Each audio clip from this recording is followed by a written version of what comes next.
नमस्कार। मैं AR गौसी आपका पॉलिटी की लेक्चर सीरीज में स्वागत करता हूं। आज हम चर्चा करेंगे, अभी हमारे देश में एक ज्वलंत मुद्दा बना हुआ है हिजाब विवाद, और जानेंगे कि यह हिजाब विवाद क्या है और देखेंगे कि इस हिजाब विवाद के तहत हमारे देश का कानून क्या कहता है, हमारे देश के कानून में क्या धर्म से संबंधित प्रावधान है और दूसरे देश में विश्व के लेवल पर हिजाब को लेकर के कौन से देश ने क्या क्या बैन लगा रखे हैं और क्या क्या प्रावधान कर रखे हैं, और हम समझेंगे कि यह विवाद कहां से शुरू हुआ। तो आइए सबसे पहले हम जानते हैं कि हिजाब विवाद है क्या।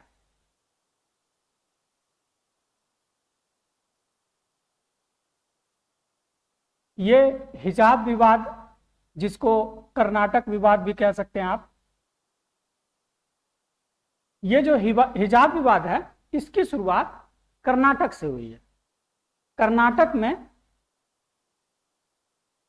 स्कूल की कुछ मुस्लिम छात्राओं ने, स्कूल या कॉलेज की कुछ मुस्लिम छात्राओं ने हिजाब पहन करके स्कूल में आए।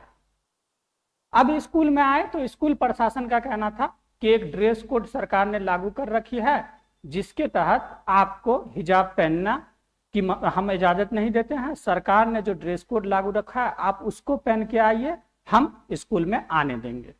तो मुस्लिम लड़कियां हिजाब पहन करके स्कूल या कॉलेज जाना चाहती हैं, जिनको स्कूल ने मना कर दिया। इनका क्या कहना है मुस्लिम लड़कियों का कि हिजाब हमारे धर्म का मामला है, हमारे रिलीजन में है, और हमारे रिलीजन में है इसलिए हम हिजाब पहन करके स्कूल आएंगे। और दूसरा इनका कहना है कि ये हमको धार्मिक अधिकार है, आर्टिकल 25 के तहत धर्म को मानने, आचरण करने, व्यवहार करने की स्वतंत्रता है, तो हम स्कूल में हिजाब पहन के आएंगे। इनके रिएक्शन में, इनकी प्रतिक्रिया में कुछ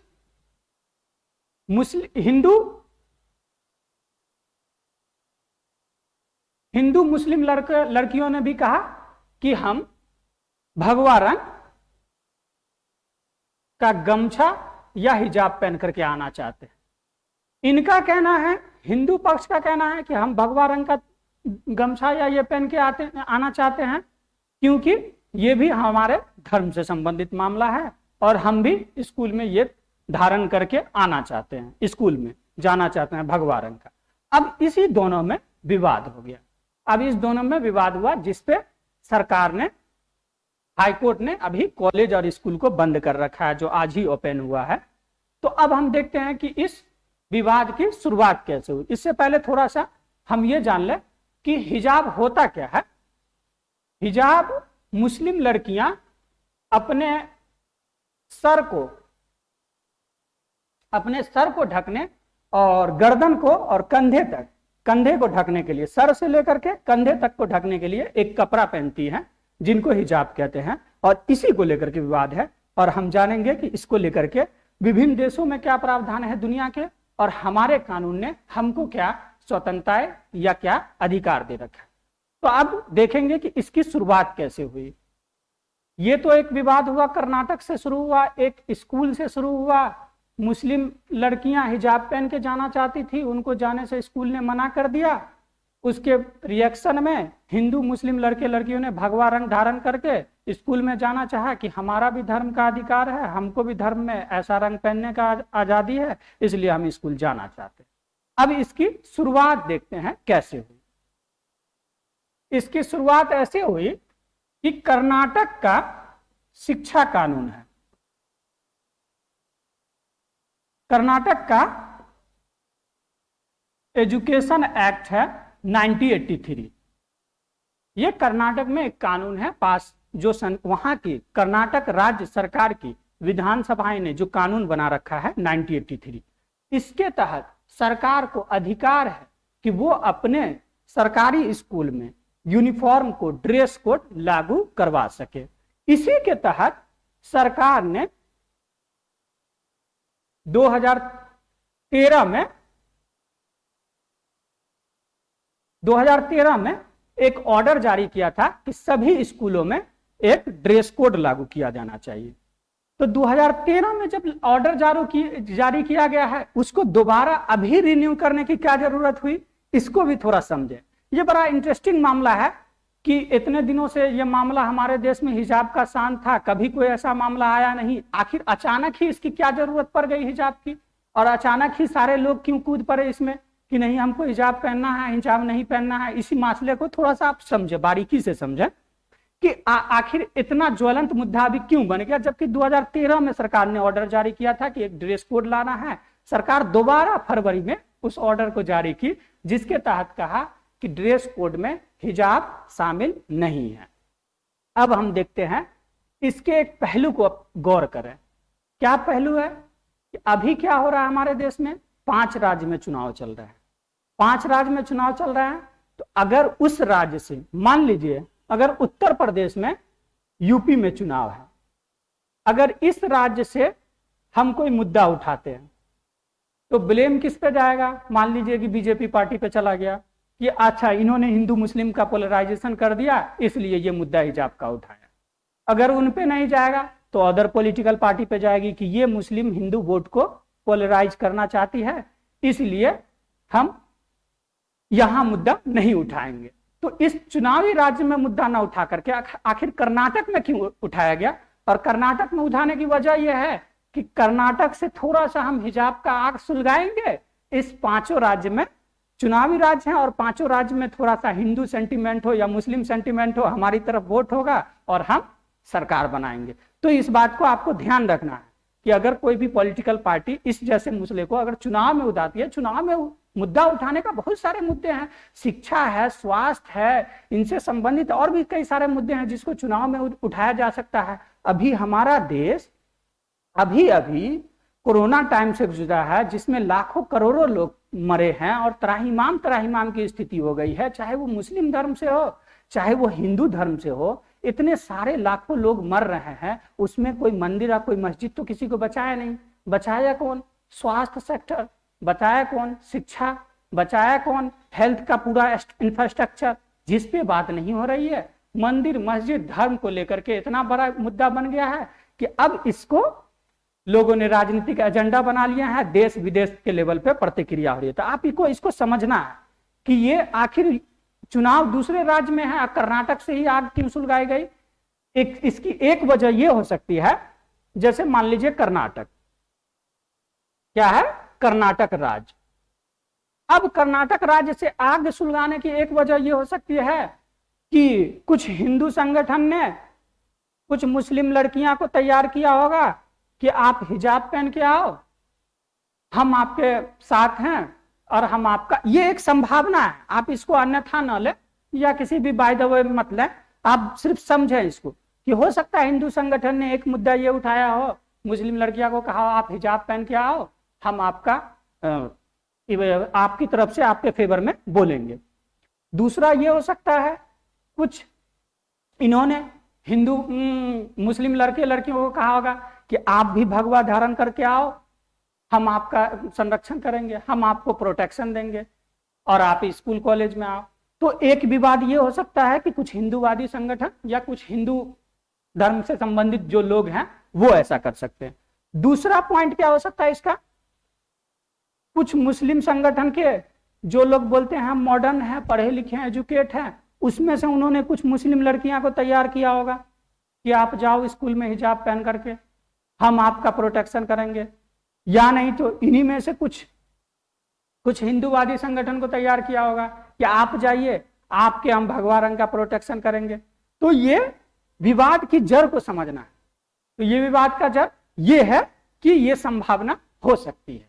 आखिर किसी 2013 का ऑर्डर सिविल कोड का या ड्रेस को मानने का अभी इतना ज्वलंत मुद्दा क्यों उठ गया, तो अब ये एक संभावना हो सकती है। अब हम देखते हैं कि कर्नाटक सरकार ने जो ये हिजाब कानून लाया है या ड्रेस कोड पास किया है, ये क्यों पास किया, आखिर स्कूल में ड्रेस कोड की जरूरत क्यों है। कर्नाटक शिक्षा कानून है 1983, जिसके तहत एक ड्रेस कोड सरकार लाना चाहती है। ड्रेस कोड सरकार, कोई भी सरकार हो या कोई भी शिक्षण संस्थान हो, उसमें ड्रेस कोड क्यों लाया जाता है, इसके पीछे की इंटेंशन को समझे।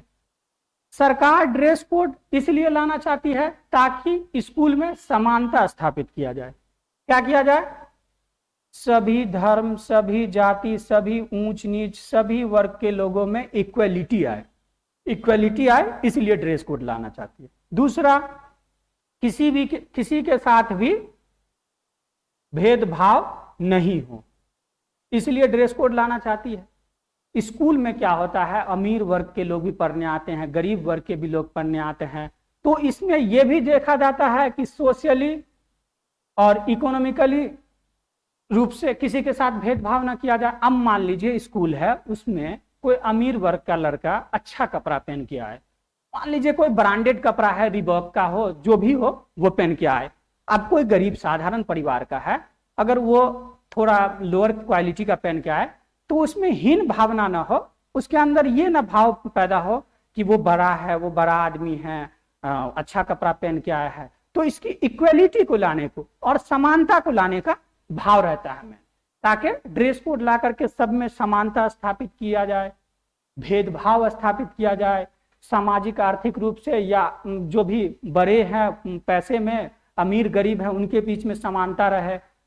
दूसरा, एक और कारण भी है, आप ड्रेस कोड स्कूल में लाते हैं कि आपके स्कूल का ड्रेस कोड है, तो आप सभी छात्र को पहचान पाएंगे कि ये हमारे स्कूल का है। इसमें किसी असामाजिक तत्व या किसी बाहरी आदमी स्कूल में घुस ना पाए, इसके लिए भी हम लाते हैं ड्रेस कोड, ताकि कोई बाहरी आदमी हमारे स्कूल में आके अराजकता या अव्यवस्था नहीं फैलाए, हमको कोई हानि नहीं पहुंचाए, कोई नुकसान नहीं पहुंचाए। इसलिए हम ड्रेस कोड लाते हैं ताकि बाहरी आदमी को हटाया जा सके, हम में यूनिटी हो, एकता की भावना स्थापित किया जाए, इसलिए भी हम ड्रेस कोड लाते हैं ताकि हम में एकता की भावना स्थापित किया जाए, हम गरिमा के साथ रह सके, हम लोग एक साथ संगठित हो।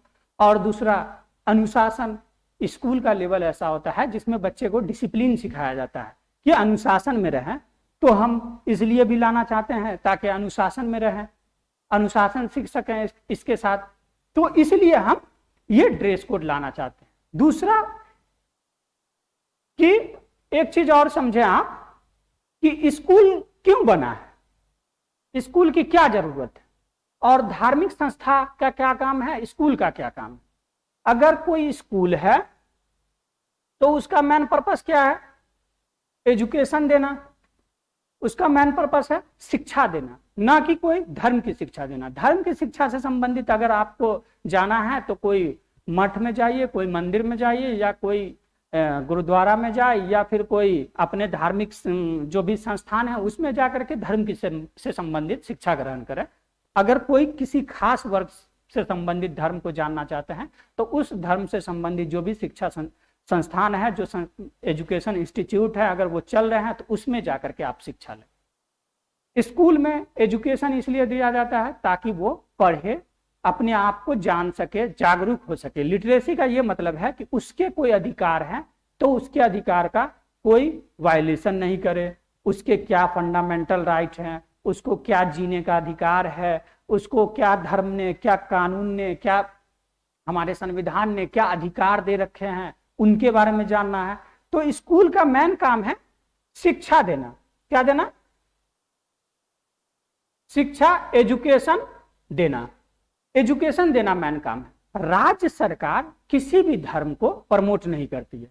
राज्य की सरकार सभी धर्म को, न किसी धर्म के फेवर में रहती है, न किसी धर्म का संरक्षण कर सकती है। धर्म का मामला, धर्म व्यक्ति से संबंधित मामला है, इसलिए व्यक्ति को स्वयं इससे संबंधित, अगर उनको लगता है कि हमारे धर्म का संरक्षण करना है तो हमको अपने धर्म से संबंधित जो भी संस्थान खोलने हैं वो खोले। हम स्कूल में, जो सरकारी स्कूल में, उसमें धर्म से संबंधित कोई भी योजनाएं वो नहीं संचालित की जानी चाहिए। अगर धर्म से संबंधित स्कूल में कोई भी कार्यक्रम होता है तो इस पे बैन कर रखा है। यहाँ तक कि अभी कई सारे बच्चों ने कहा होली है, दीपावली है, ये सब भी अब स्कूल में नहीं मनाया जाता है। सरस्वती पूजा भी है, कई सारी पूजा है जो स्कूल में नहीं बनाया जाता है। जो एक धर्म विशेष से संबंधित कोई भी पूजा हो वो स्कूल में मनाने की मनाही है। तो हम स्कूल में क्या देना चाहते हैं? शिक्षा देना चाहते हैं, ताकि सभी को समान स्तर पर शिक्षा हासिल हो सके और सब धर्म से ऊपर उठ करके शिक्षा ग्रहण करें, इसलिए हम शिक्षा देना चाहते हैं। तो हमारा ये पर्पस है एजुकेशन देना। अब हम समझते हैं कि हिजाब को लेकर के और भी कई सारे कंट्री हैं, उनमें क्या रूल रेगुलेशन है। जैसे हिजाब, सबसे पहले जो हिजाब है ना वो ईरान देश में आया। कौन से देश में? ईरान में ज्यादा इसका प्रचलन है। ईरान देश में बाजाब्ता सख्ती से इसको लागू किया जाता है। और ईरान देश है और भी कई सारे देश हैं जहां हिजाब को आंशिक रूप से या पार्शियली कह लीजिए या फुल्ली तरीके से लागू किया जाता है। तो ईरान में ज्यादातर ये सिया कम्युनिटी में, सिया समुदाय जो है उनसे संबंधित ज्यादातर इसमें जो है ना ईरानी एक रिवॉल्यूशन कल्चरल आया है, उसके तहत जो है ना ईरान में हिजाब को कंपलसरी किया गया है। और भी कई सारे देश हैं जहां पे हिजाब को नहीं कंपलसरी किया गया। कहां पे हिजाब को बैन है?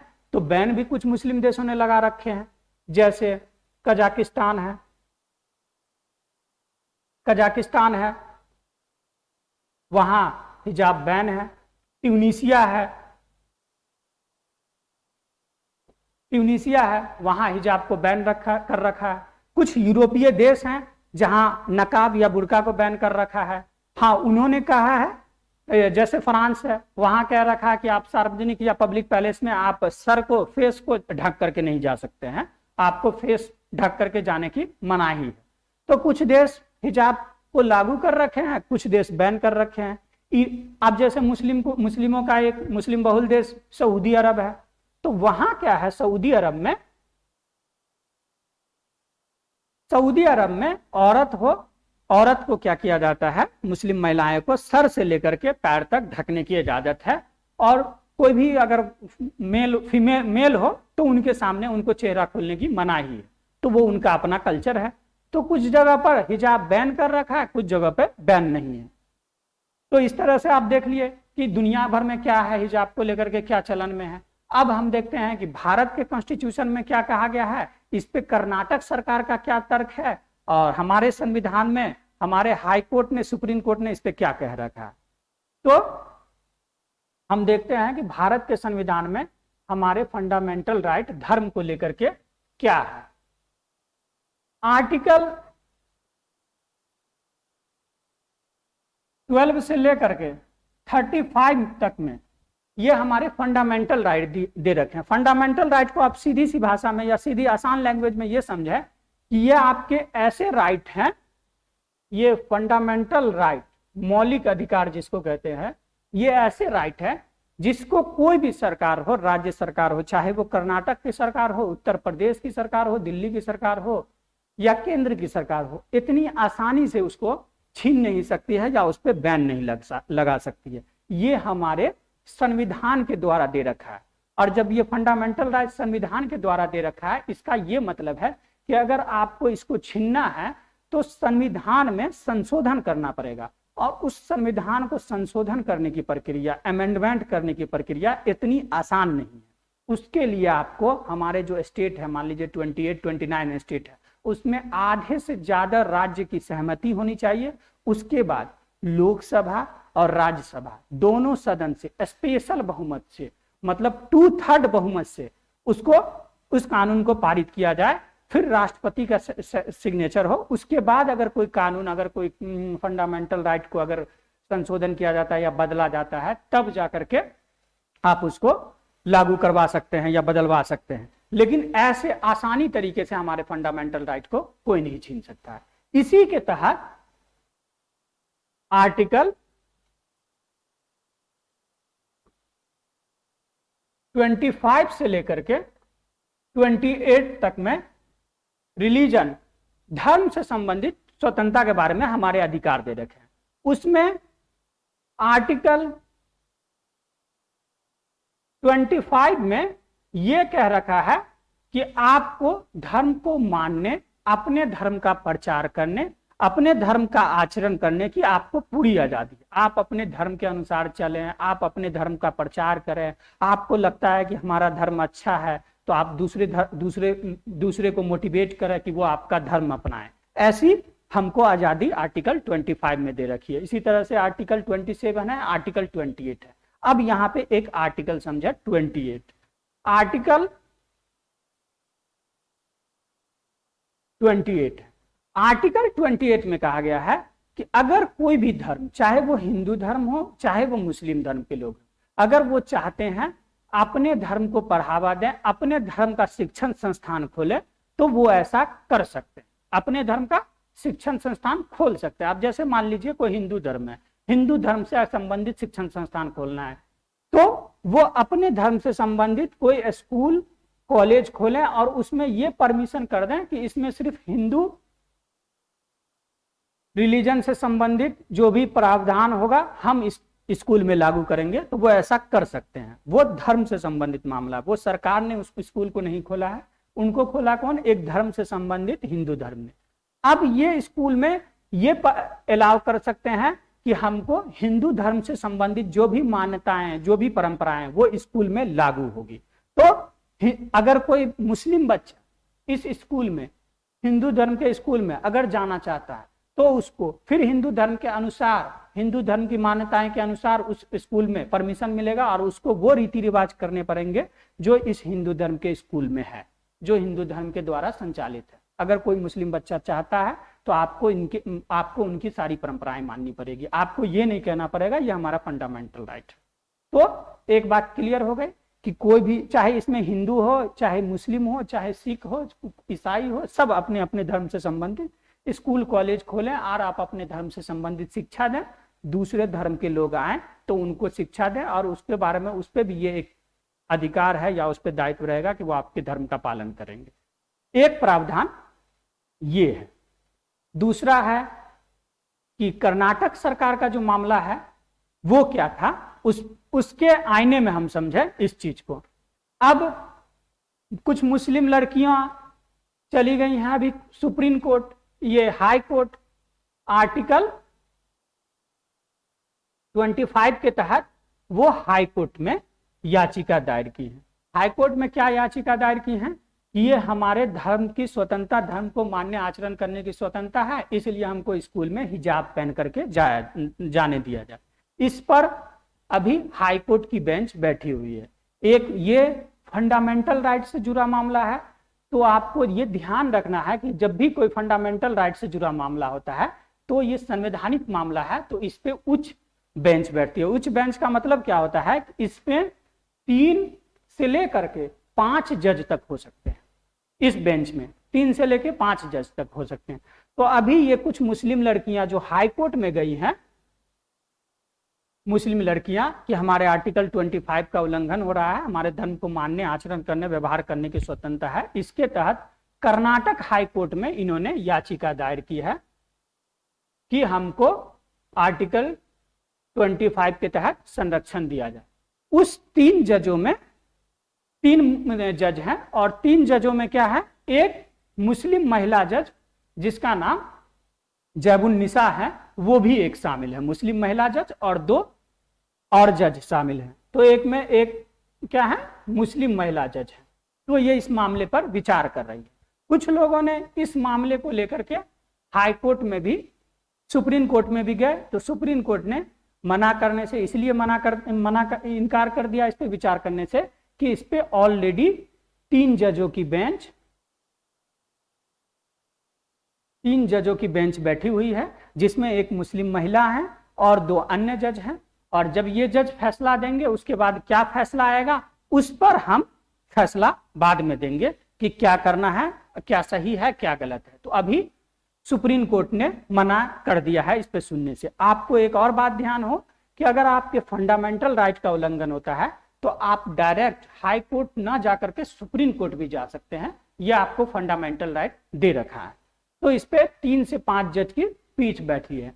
अगर इन पे फैसला नहीं होगा तो एक कानूनी पहलू ये भी है कि फिर हाई कोर्ट, ये सुप्रीम कोर्ट 5 से ज्यादा जजों की एक कॉन्स्टिट्यूशनल बेंच बैठा सकती है और कॉन्स्टिट्यूशनल बेंच बैठा करके इस पे अपना 5 जज मिलकर के फैसला दे सकते हैं कि क्या सही है, क्या गलत है।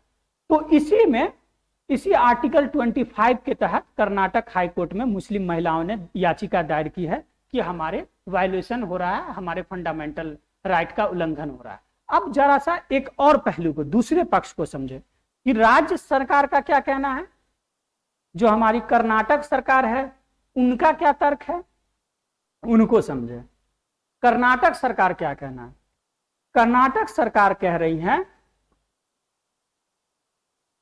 कर्नाटक सरकार कह रही है कि हमको 1983 में विधानसभा ने जो कानून बनाया है उसके तहत हमको अधिकार है सिविल ड्रेस कोड लागू करने का, और हमने 2013 में ड्रेस कोड लागू किया था, लेकिन वो पूरी तरह से लागू नहीं हो पाया। फिर से हम दोबारा लागू करना चाहते हैं, जिसमें ड्रेस कोड में हिजाब पहनना मना है। इस कर्नाटक सरकार का तर्क क्या है, इनको देख लीजिए। कर्नाटक सरकार जो लॉजिक दे रही है उनको देखिए। इनका पहला लॉजिक है कि पिछले जो भी केस हुए हैं उनमें हमने देखा है कि हाई कोर्ट या सुप्रीम कोर्ट ने माना है कि हिजाब इस्लाम धर्म का आवश्यक अंग नहीं है। जैसे एक केरल का मामला है, उसमें हाई कोर्ट ने माना, एक मुस्लिम महिला स्कूल का है, ये कन्या विद्यालय का है जहां पे सिर्फ लड़कियां पढ़ती हैं, उनका मामला था। अब उनके मामले में कुछ मुस्लिम लड़कियां चाहती थी हम हिजाब पहन के आए, ये मामला कोर्ट में गया। कोर्ट ने कहा कि इस्लाम धर्म में ऐसा नहीं कहा गया है कि एक महिला दूसरी महिला के सामने हिजाब पहनना चाहे, और या हिजाब पहन के रह सकते हैं, या शरीर ढांक सकते हैं, या शरीर को ये कर सकते हैं। ये ऐसा इस्लाम धर्म में नहीं कहा गया है कि कोई एक महिला दूसरे महिला के सामने कर। तो कर्नाटक सरकार ने एक लॉजिक दिया कि हिजाब को मना कर दिया है। केरल की हाई कोर्ट ने ये कहते हुए कि इस्लाम धर्म में नहीं कह रखा है कि एक महिला दूसरी महिला के सामने शरीर को ढाके। ये एक केस हुआ। दूसरा केस क्या है? दूसरा केस भी केरल का है। केरल का मामला है जिसमें यह कहा गया हिजाब को लेकर के स्कूल में कि स्कूल प्रबंधन में कि स्कूल के टीचर लोग हिजाब को पहन के आना चाहें कि नहीं पहन के आना चाहे। अगर पहन के आना चाहे तो इसमें क्या है, स्कूल के टीचर लोग, स्कूल के बच्चे पे नहीं, कि स्कूल के टीचर लोग अगर चाहें कि वो हिजाब पहन के आना चाहें, या स्कूल का जो ड्रेस कोड है वो पहन के आना चाहें, नहीं पहन के आना चाहे, इस पे क्या फैसला है? तो इस पे उन्होंने कहा कि नहीं, स्कूल को ये राइट है, स्कूल को ये राइट है कि वो अपना टीचर पे एक ड्रेस कोड लगा दें ताकि वो यूनिटी समानता दिखे, और स्कूल ऐसा कर सकती है। ये केरल की हाई कोर्ट ने कहा स्कूल को लेकर। तीसरा तर्क कर्नाटक सरकार ने क्या दिया है कि एक केरल में ही एक क्रिश्चियन स्कूल है, उसमें एक मुस्लिम लड़की पढ़ने गई तो उनको हिजाब पढ़ने से मना, हिजाब पहन करके जाने से मना कर दिया। केरल में स्कूल में एक मुस्लिम लड़की गई पढ़ने, क्रिश्चियन स्कूल था, उनमें जाने से मना कर दिया। तो उनपे हाई कोर्ट ने फैसला दिया कि ये क्रिश्चियन स्कूल है और क्रिश्चियन धर्म से संबंधित स्कूल है, इसमें उसका आर्टिकल 28 के तहत उसको राइट है कि वो अपने धर्म से संबंधित जो भी प्रावधान है अपने स्कूल में लागू कर सकते हैं, इसलिए आप हिजाब पहन करके नहीं आ सकते। तो ये तीनों मामला अलग अलग संदर्भों में हिजाब से संबंधित कोर्ट का फैसला है। अब इस पर जो है ना, मुस्लिम लड़कियों का कहना है कि ये जो केरल का जो मामला है वो आर्टिकल 28 के तहत जो है ना, स्पेशल धर्म से संबंधित को भी शिक्षण संस्थान है, उसमें तो सही बात है, जिस धर्म से संबंधित शिक्षण संस्थान है उसको पालन करने का अधिकार है, तो उसमें जो फैसला दे रखा है वो हमारे आर्टिकल 25 के तहत जो हमको धर्म को मानने आचरण करने की स्वतंत्रता है उससे मेल नहीं खाता। तो ये एक मुस्लिम पक्ष के लोगों का कहना है कि हम इसको नहीं मानेंगे, जो आर्टिकल 21 के तहत जो क्रिश्चियन स्कूल है वो हमको जो निकाल दे तो वो हम नहीं मानेंगे। दूसरा कहना है कि हम मुस्लिम धर्म में भी ऐसा नहीं कहा गया है कि एक मुस्लिम महिलाएं दूसरी मुस्लिम महिलाएं के सामने पर्दा करे, इसलिए वो भी केरल हाईकोर्ट ने हिजाब को लेकर वो क्लियरिटी स्पष्ट नहीं किया। तीसरा कहना है कि वो स्कूल के प्रबंधन का, मैनेजमेंट का मामला है, तो उसमें हम नहीं पढ़ेंगे, हमको हमारे धर्म में ये दे रखा है हिजाब पहनना हमारे धर्म में राइट है, हमारे हमको आर्टिकल 25 में दे रखा है तो हम हिजाब पहनेंगे, ये हमारे धर्म का मामला है। इस पे अभी तक कोई कोर्ट क्लियरिटी के साथ कोई स्पष्ट दिशा निर्देश नहीं दी है कि आर्टिकल 25 के तहत क्या हिजाब पहन सकते हैं कि नहीं पहन सकते। इसमें एक छोटा सा और एक बिंदु को आपको समझ लीजिए कि आर्टिकल 25 जो है, इसके तहत आपको एक छोटी सी लाइन और समझनी है। आर्टिकल 25 के तहत धर्म को मानने और आचरण करने की स्वतंत्रता है। इसके तहत सिख धर्म को कृपान धारण करने और पगड़ी बांधने की स्वतंत्रता दी गई है। क्यों? क्योंकि सिख धर्म में कृपान धारण करना या पगड़ी बांधना उनके धर्म का आवश्यक अंग माना गया है। तो आवश्यक अंग के तहत सिख धर्म को आर्टिकल 25 के तहत ये छूट प्राप्त है। तो वो कृपान धारण करके या फिर पगड़ी पहन करके स्कूल में जा सकते हैं। उसी तरीके से मुस्लिम महिलाएं ये मांग कर रही हैं कि हमको हमारा जो परिधान है हिजाब, उसको हमारे धर्म का एक आवश्यक अंग माना जाए और उसके तहत हमको भी फंडामेंटल राइट जो आर्टिकल 25 में दे रखा है उसी के तहत हमको भी छूट दी जाए हिजाब पहन के जाने का। अब कोर्ट में यह मामला विचाराधीन है कि मुस्लिम पक्ष के लोग ये प्रूव करें कि ये जो कपड़ा पहनना है, हिजाब पहनना, उसमें कहाँ तक हमारे शरीर को ढकना है और कहाँ उसको खोल के रखना है। ये अगर कोर्ट में आप प्रूव कर देते हैं कि ये हमारे धर्म का असल मामला है, हमारे रिलीजन से संबंधित है, तो कपड़े पहनना और कपड़े में क्या क्या चीज को ढकना है, क्या चीज को नहीं ढकना है, अगर आप प्रूव कर देते हैं तो कोर्ट का फैसला आने दीजिए। कोर्ट आपका इसी धर्म के आधार पर, इसी आर्टिकल 25 के आधार पर आपको फैसला सुनाएगी। क्या सही है क्या गलत है ये कोर्ट फैसला करेगी। हम जज्बात में आकर के, जोश में आकर के किसी भी धर्म को लेकर के, किसी भी अन्य धर्म को लेकर के कोई भी टिप्पणी ना करें या किसी धर्म को भला बुरा ना कहे। अगर कोई भगवा रंग पहनना चाहता है वो उसकी आजादी है, अगर कोई हिजाब पहनना चाहता है वो उसके धर्म में अगर कह रखा वो पहन है। लेकिन हम ये तय नहीं कर सकते कि हिजाब अगर कोई पहन रहा है तो ये हम नहीं कह सकते हैं कि हिजाब कोई दूसरा भी पहने, कोई हिंदू धर्म के लोग भी पहने, ये हम तय नहीं कर सकते हैं। या हिंदू धर्म के लोग अगर ये कहें कि हम भगवा रंग के रंग पहनना चाहते हैं तो वो ये नहीं तय कर सकते हैं कि हम जो पहन रहे हैं वो आप तय करें। ये कौन तय करेगा? ये कानून तय करेगा और हमारी न्यायपालिका तय करेगी कि हमको क्या पहनना है नहीं पहनना है।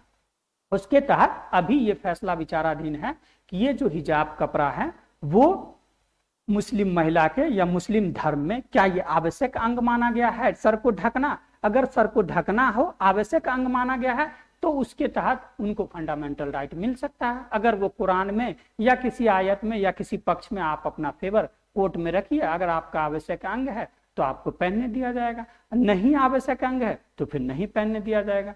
तो इस पे अभी 3 जजों की जो बेंच बैठी हुई है उसके फैसले का इंतजार करें और ये राजनीतिक रंग से बचें और इस पे हिंसा करने से बचें, वायलेंस करने से बचें और एक धर्म के लोगों पे आरोप लगाने से और दूसरा धर्म आप पे आरोप लगाने से, इन सबसे बुनियादी बातों से बचें। और हमारे राज्य में अभी चुनाव चल रहा है तो ये चुनाव की सरगर्मी को भी समझे और वोट देना हो ना देना हो, किसको देना है, उनके लिए और भी मुद्दा है, शिक्षा है, स्वास्थ्य है, बहुत सारे मुद्दे हैं, उनको देख करके दे। ये धर्म के आधार पे नहीं दे। खासकर मुस्लिम में और हिंदू सेंटीमेंट में ये होता है कि लोग जल्दी भड़क जाते हैं, किसी भी बात पर जल्दी फैसला कर लेते हैं। और भी सारे धर्म में, ईसाई धर्म में, पारसी धर्म में, कभी आपने धर्म के बारे में, कभी कपड़ों के बारे में सुना? बस यही 2 धर्म है, यही 2 धर्म हिंदुस्तान में है। और भी तो कई सारे धर्म है, जैन धर्म है, सिख धर्म है, उन सबको लेकर के कभी विवाद नहीं होता। हिंदू मुस्लिम को लड़ाना किसी भी पार्टी के लिए या किसी के लिए भी बड़ा आसान हो जाता है क्योंकि ये लोग बड़ा जल्दी सेंटिमेंट हो जाते हैं। तो आप इनके मेंटलिटी को समझें और आपका अगर फंडामेंटल राइट है आप कोर्ट जाए, हाई कोर्ट में जाए, ना कि किसी और आदमी के सामने या किसी के सामने ये कहें कि आप हमको भगवा रंग पहनना, हमको पहनने दो। वो कौन होता है? कोई धर्म विशेष का लोग कौन होता है आपको डिसाइड करने वाला कि कौन कपड़ा पहनना है कौन नहीं पहनना? ये कोर्ट डिसाइड करेगी। कोर्ट का फैसला आने दीजिए जब तक आप लोग शांति बना के रखें। तो हम उम्मीद करते हैं कि आपको ये हिजाब का विवाद और आर्टिकल, आपको संविधान ने क्या अधिकार दे रखा है, इसके बारे में आपको ये लेक्चर अच्छी तरह से समझ में आया होगा। और हम उम्मीद करते हैं फिर हम आपसे मिलते हैं नेक्स्ट वीडियो में। तब तक के लिए धन्यवाद।